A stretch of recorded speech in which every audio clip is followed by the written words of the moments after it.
এখন আপনাদের কেউ প্রশ্ন করলেন না, তখন বিদেশি মাতাজি প্রশ্ন করছে। সেটা আপনাদেরই প্রশ্ন যে আমরা, আমাদের তো বিশ্বাস একটু হয়েছে ভগবানে, আমরা হরিনাম নিয়েছি, আমরা মালা জপের চেষ্টা করছি, সাধু সঙ্গে যাবার উদ্যোগ নিচ্ছি, চেষ্টা নিচ্ছি। আমাদের বিশ্বাসটা কি করে বাড়বে? বিশ্বাসে মিলয় বস্তু তর্কে বহুদূর। বিশ্বাসটা গাঢ় হবে, পোক্ত হবে কি করে? বিশ্বাসটা আছে, ভগবানে আমরা বিশ্বাস করি, কিন্তু বোধহয় খুব বেশি করি না।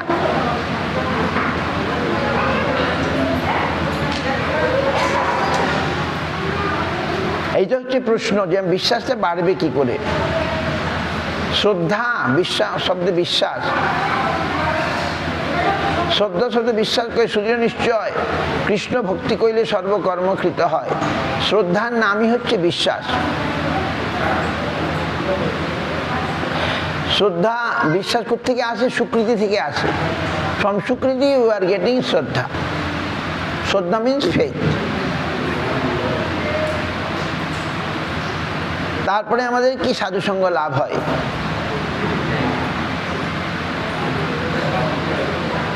সাধুসঙ্গ মানেই, সাধুসঙ্গে ভজন ক্রিয়া, ভজন ক্রিয়া। রূপ গোস্বামীজি আমাদের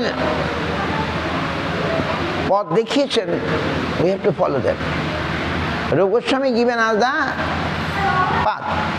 শ্রদ্ধা, সাধুসঙ্গ, ভজন ক্রিয়া, অনর্থ নিবৃত্তি, নিষ্ঠা, রুচি, আসক্তি, ভাব, প্রেম।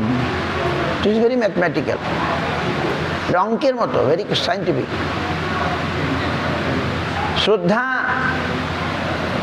অনেকের নাই। দেখুন কত লোক, এখানে কত লোক আছে, কজন লোকের এই দিকে শ্রদ্ধা হয়েছে, হয়নি। কিছু মুষ্টিমেয় হয়তো স্ত্রী শ্রদ্ধা আছে, স্বামীর শ্রদ্ধা নাই, স্বামীর শ্রদ্ধা আছে, স্ত্রীর শ্রদ্ধা নাই, তাই তো? একই ঘরের মধ্যে পুত্র কন্যা, তাদের শ্রদ্ধা নাই, সকলের শ্রদ্ধা হয় না। শ্রদ্ধার মূল হচ্ছে স্বীকৃতি। আজকে যেমন এই অনুষ্ঠান হচ্ছে পুরুষোত্তম মাসে, আমি জানি না, আমার তো শ্রদ্ধা নাই। ও তো ভক্তিসাধক গোস্বামী মহারাজ telling us he went to a rich man. এখন আমাদের এক মহারাজ বড়, আমাদের গুরুবর্গ, আমার গুরু মহারাজের গুরু ভাই, he approached one rich man. He said, I have no faith, I have no faith, I have no faith. আমি আপনাকে টাকা দেবো না, আপনি চলে যান, এই সাধুকে পয়সা দেওয়ার আমার অত সময় নাই, আমার সব বিশ্বাস নাই। আর উনি বলেন, আর নাই তো আমি জানি তোমার। উনি আর কথা শুনছে না, দেখতে শুনতে ভালো, আমার মতো রোগা পটকা নয়, বেশ সুন্দর স্বাস্থ্য, না তো সুন্দর দেখতে, রাজার মতো আর কি। সে মারোয়ারির গদি গেছেন, মারোয়ার গদি কালেকশন করার জন্য, ভিক্ষা করার জন্য, দোল পূর্ণিমা। ও দেখেই বলে, ভাইয়া साधु जी हमारा श्रद्धा नहीं है, आप जाइए। बोले हाँ जाबो, दाঁড়াও মজা দেখাচ্ছি তোমার। বলে হ্যাঁ আমি যাবো। ও বলছে আমার শ্রদ্ধা নাই, আপনি যান, আপনি যান। আর সাধু সে গিয়ে মারারি গদি থাকে না, সাদা ধবধবে গদিতে গিয়ে বসে পড়েছে। হ্যাঁ আমি যাবো, অপেক্ষা করো, মনে মনে বলছে না। तब बोलते हैं हाँ हम जानता है तुम्हारा जो श्रद्धा नहीं है, हम जानता है तुम्हारा जैसे श्रद्धा होगा इसलिए हम आया है। বলছে আমার শ্রদ্ধা নাই, আপনি যান, বিদায় হন, বিদায় হন। ওই সাধু আসছে মানেই আমার পকেট কাটবে, আমার পকেট কাটার জন্য আসছে, তো তার আগেই বিদায় করব। ও যতই বলছে আমার শ্রদ্ধা নাই, গোস্বামী মহারাজ যে গদিতে বসে পড়েছে, তোমার শ্রদ্ধা না আমি জানি, তোমার শ্রদ্ধা, তোমারা শ্রদ্ধা जैसे पैदा होगा इसलिए तो माया है, তোমার যাতে শ্রদ্ধা হয় তার জন্যই তো আমি আসি, তোমার শ্রদ্ধা নাই আমি জানি ভালো। ও বলছে সাধু ভাগো ভাগো, আমি টাকা পয়সা দেবো না, আমার শ্রদ্ধা নাই বলে বিদায়। উনি তো রেলে চাকরি করতেন। ভক্তি সারণ গোস্বামী মহারাজ, ওই ইমলিতলা মঠ যার, এই গোস্বামী আমাদের গুরু মহাজের গুরু ভাই, গুরুমার থেকে আবার সন্ন্যাস নিয়েছেন। উনি রেলে বড় চাকরি করতেন। শেষে চাকরি টাকরি ছেড়ে প্রতি মাসে 5 টাকা করে মঠে পাঠাতেন, তখনকার দিনে আর কি। 5 টাকা তখন অনেক। হ্যাঁ, ওই উনি একসময় বললেন আমি চাকরি ছেড়ে দেবো। মঠের লোক বললে আপনি চাকরি দিন, আমার মঠ চলবে কি করে? ওই যে আপনি টাকাটা পাঠান, ওটা মঠটা চলে। উনি ভিক্ষা করতেন, ওয়াগন রেলের কাজ করতেন, তো রেলের সব কন্ট্রাক্টর ধরে ওয়াগন কয়লা ভিক্ষা করে মায়াপুরে নিয়ে আসতেন। ওই মায়াপুরে ওই ইট, ওই কয়লা দিয়ে ইট তৈরি হতো, ইট দিয়ে বিল্ডিং হতো, মন্দির হতো। ওখানে ইট ভাটা ছিল, মঠের ইট ভাটা ছিল মন্দিরের জন্য। তোমাদের ইট ভাটা তো কয়লা লাগে, তিনি ওয়াগন কয়লা নিয়ে আসতেন, ভিক্ষা করে নিয়ে আসতেন। একবারে মালগাড়ি বোঝাই করে কয়লা চলে আসতো ধুবুলিয়া থেকে মায়াপুর। এখন যে তোমার যে শ্রদ্ধা নাই সেটা আমি জানি, আমি এসছি যাতে তোমার শ্রদ্ধা হয়। এবং হরিকথাটা বললেন অনেক সময়, বলে টলে আচ্ছা নিয়ে যাও, 10 টাকা নাও। 10 টাকা দিলেন, তখনকার দিনে 10 টাকা অনেক। এবার খুশি তো? বলে না, এটা তোমার জন্য দিলে, তোমার বউয়ের জন্য দাও কিছু, তার বউয়ের ভালো হবে কি করে? এটা ধনী তো, টাকার কুমির, মারারি তো, তোমার বউয়ের জন্য দিলাম। এবারে খুশি তো? বলে না, তোমার ছেলের জন্য দাও, ছেলের ভালো হবে কি করে? এটা তোমার জন্য দিলে, তোমার বউয়ের জন্য দিলে, এবার ছেলের জন্য দিলে, এবারে খুশি তো? বলে না, তুমি এখন মায়াপুরে চলো, আমার গুরুদেবকে দর্শন করো, তাহলে আমি খুশি হবো, যাও। তখন সেই তো 30 টাকা দিয়ে দিল, তখন 30 টাকার অনেক দাম। তখন দিয়ে এখন সাধু বলছে খুশি নয়। কখন খুশি হবে তুমি? বলে তুমি মায়াপুরে আসো, আমাদের মঠে আসো, উৎসব আছে, আর আমার গুরুদেবকে দর্শন করো, তাহলে আমি খুশি হব। তখন সেই মারোয়ারি সে গাড়ি বোঝাই করে অনেক চাল ডাল তেল নুন এসব নিয়ে উৎসবের জন্যে গেল, প্রভুপাদকে দর্শন করলো, তারপরে প্রভুপাদ হরিনাম দীক্ষা নিয়ে তখন ফিরলো। তখন বলছিলাম এইবারে আমি খুশি, যাও। তা আমাদের শ্রদ্ধা বাড়বে সাধুর সঙ্গে। আমরা যদি সাধুর সঙ্গে হরিকথা শ্রবণ করি, দেন শতাং প্রসঙ্গান মম বীর্য সংবিদ ভবন্তি হৃৎকর্ণ রসায়ন কথা তজ্জন্য আশ্ব অপবর্গবর্তনী শ্রদ্ধারতির ভক্তি অনুক্রমিষ্যতি। When we shall go in the association of sadhu, we shall listen. By serving them, by satisfying them, when we listen Harikatha, ভগবানের বীর্যপতি কথা যখন আমরা শুনবো, তখন আমাদের শ্রদ্ধা ভক্তি ক্রমে ক্রমে বাড়তে বাড়তে শ্রদ্ধা থেকে বিশ্বাস, বিশ্বাস থেকে ভক্তি, ভক্তি থেকে প্রেম, এগুলো সব হয়ে যাবে একমাত্র সাধুর সঙ্গে হরিকথা। সাধুর সঙ্গে হরিকথা শ্রবণ কীর্তনের মাধ্যমে আমাদের পরিবর্তন হবে, বিশ্বাসও বাড়বে, ভক্তিও বাড়বে, ভগবানের সেবা করার আমরা যোগ্যতা লাভ করব। গৌর প্রেমানন্দে। হরে কৃষ্ণ কৃষ্ণ কৃষ্ণ হরে হরে, হরে রাম রাম রাম হরে হরে,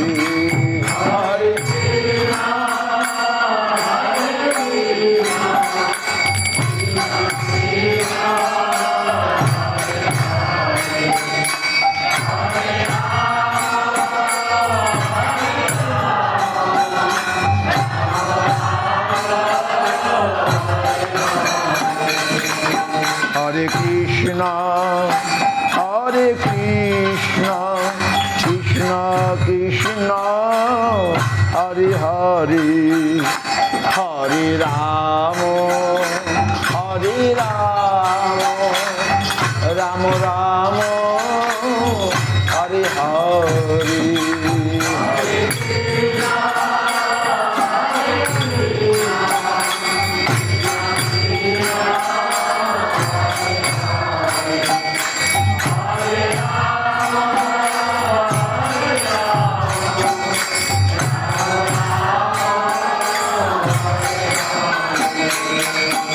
হরি বল, হরি বল, হরি বল, হরি বল,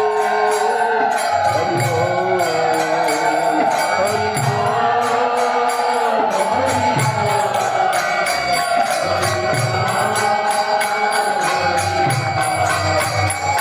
হরি বল, হরি বল, হরি বল, হরি বল।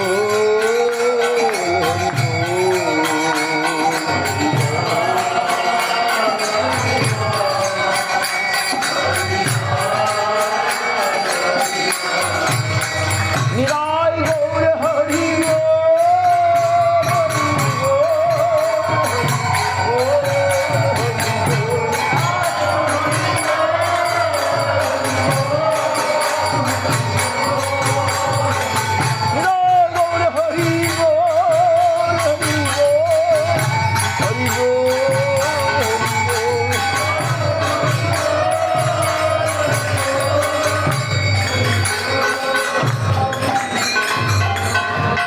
আজকে ভাবলাম ভাগবতের ব্রহ্মস্তব পড়ার কথা এই মাসে।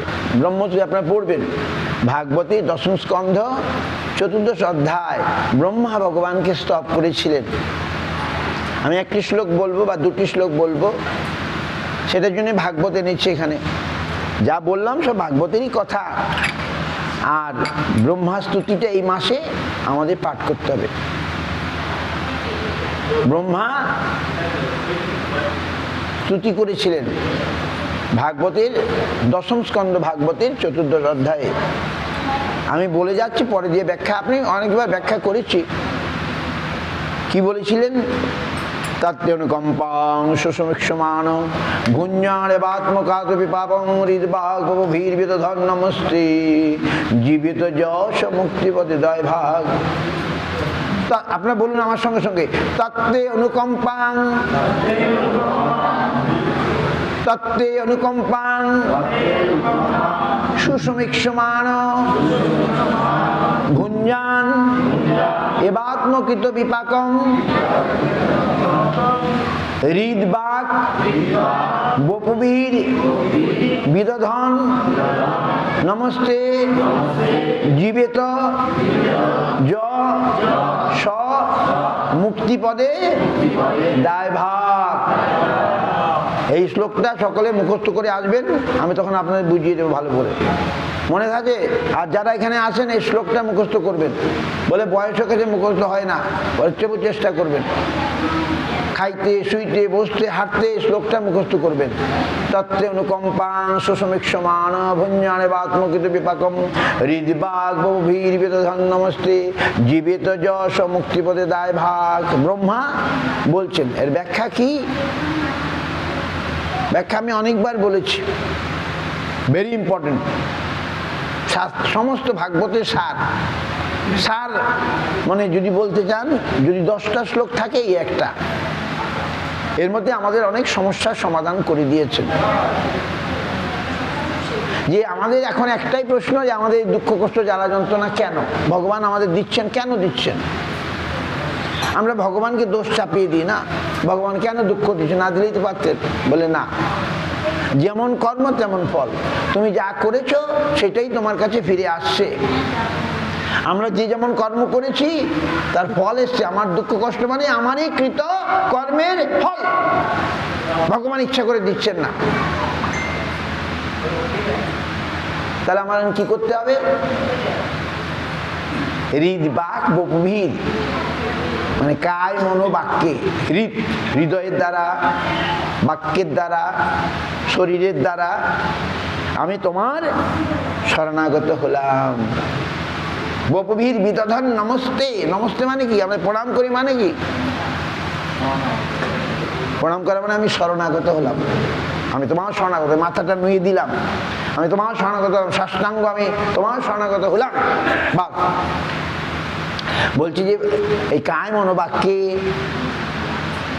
হৃদ্বাগ বপুবীর, হৃদয়ের দ্বারা, শরীরের দ্বারা, বাক্যের দ্বারা যারা ভগবানের শরণাগত হয়, মুক্তি পদে সদায় ভাগ, সেই মুক্তি লাভ করবে।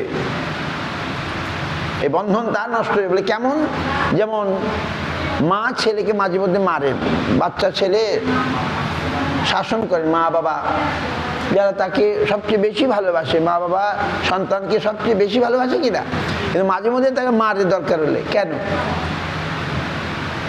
তাকে শাস্তি দিচ্ছে, তাকে শাসন করছে, যাতে ছেলেটা যেন সত্যি সত্যি ভালো হয়। শাসনের মধ্যেও স্নেহ আছে। তেমনি ভগবান আমাদেরকে দুঃখ কষ্ট দিয়ে শাসন করছেন, যাতে আমরা পথে ফিরে আসি, তার দিকে ফিরে আসি। যে ছেলে বা মেয়ে শাসন পেয়ে বলবে, মা গো আমি দোষ করেছি, ভুল করেছি, আমায় তুমি মারছো, আরো মারো আরো মারো, আমি তোমার শাসন মাথায় পেতে নেব। যদি বলে মারবেন, মারবেন না, বলে বাহ বেটা আমার বুঝে গেছে, তাকে আর মারবেন না, তাকে বলে আদর করে আবার। তেমনি আমরা ভগবানের সন্তান, শিশু, আমরা ভগবানকে ভুলে নানা কুকর্ম আদি করে এই কষ্টময় যন্ত্রণাময় অবস্থায় পৌঁছেছি, আর সবসময় পাচ্ছি কত রকম কষ্ট, কত দুঃখ, কত জ্বালা, কত কি তিতাব জ্বালা। আমারই কৃতকর্মের ফল ভগবানের হাত দিয়ে আসছে শাস্তি, তবে সেই শাস্তিটা মায়ের শাসনের মতো, তাতে কোনো হিংসা নাই, বিদ্বেষ নাই। আমরা যদি সেই শাসনকে স্বীকার করে বলে, প্রভু এবার আমি তোমার, আর আমি তোমারকে ছেড়ে যাব না, তোমার কথা আর আমি আর ফেলবো না, আমি তোমার জন্য বাঁচবো, তখন ভগবান আবার তাকে আমাদেরকে তার কোলে তুলে নিতেও পারেন, না নেবেন নিশ্চয়ই। এইটা ব্রহ্মার স্তুতি। আজ এটা বললাম, আরেকটা অহু ভাগ্য নন্দ গোপ ব্রজ কোশাম জন্মিত্নং পরমানন্দং পূর্ণ ব্রহ্ম সনাতনম। এখন ব্রহ্মা কৃষ্ণের অনেক স্তুতি করলেন, এইবারে তিনি তার কৃষ্ণ ভক্তের স্তুতি করছেন। এইটা শুনে কৃষ্ণ নাকি বেশি খুশি হয়েছিলেন। কৃষ্ণ ভক্ত কারা? নন্দ মহারাজ কৃষ্ণের বড় ভক্ত, একজন ভক্ত। বলছে ওহো ভাগ্য, তোমার কত ভাগ্য, তোমার কত ভাগ্য, ওহো ভাগ্য, ওহো ভাগ্য নন্দ গোপ ব্রজ কোশাম। নন্দ গোপ ব্রজবাসীদের কি ভাগ্য! আহা, কেন? জন্মিত্রং পরমানন্দ পূর্ণ ব্রহ্ম, যাদের মিত্র আত্মীয় ভগবান পরব্রহ্ম, তাদের ভাগ্যের সীমা নাই, পূর্ণ ব্রহ্ম সনাতন। এইটাতে ভগবান আরো বেশি খুশি হয়েছিলেন যে তার ভক্তের স্তুতি করছেন, বন্দনা করছেন। যাই হোক, আমরা সেই ব্রহ্মস্তুতি দুটি, আরো অনেক শ্লোক আছে, আবার অন্য সময় আমরা পড়বো। বাঞ্ছা কল্পতরুভ্যশ্চ কৃপা সিন্ধুভ্যশ্চ পতিতানাং পাবনেভ্যো বৈষ্ণবেভ্যো নমো নমঃ। ভজ